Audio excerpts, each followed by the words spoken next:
UDF ഇപ്പോൾ പ്രചരിപ്പിച്ചുകൊണ്ടിരിക്കുന്ന ഒരു കാര്യമുണ്ട് മണ്ഡലത്തിലാകെ.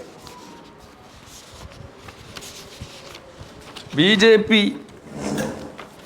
ജയിക്കാൻ സാധ്യതയുണ്ട്, അതുകൊണ്ട് നിങ്ങൾ BJP ജയിക്കാതിരിക്കാൻ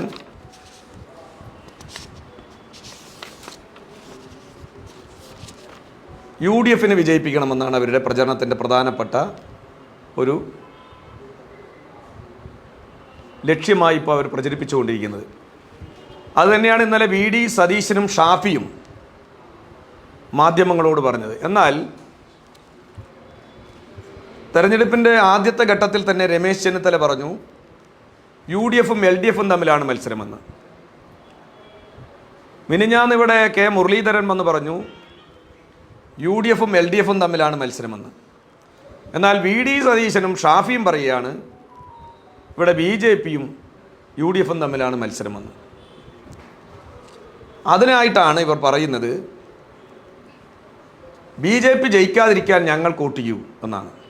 ഇപ്പം BJP നേരത്തെ തന്നെ ജയിച്ചു പോകുമെന്ന് ഷാഫിക്ക് അങ്ങനെ ഒരു തോന്നലുണ്ടായിരുന്നുവെങ്കിൽ അദ്ദേഹം എന്തിനു വടകരയിൽ പോയി?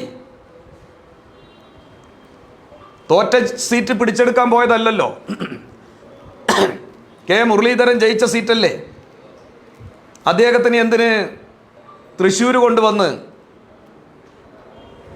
തോൽപ്പിച്ചു?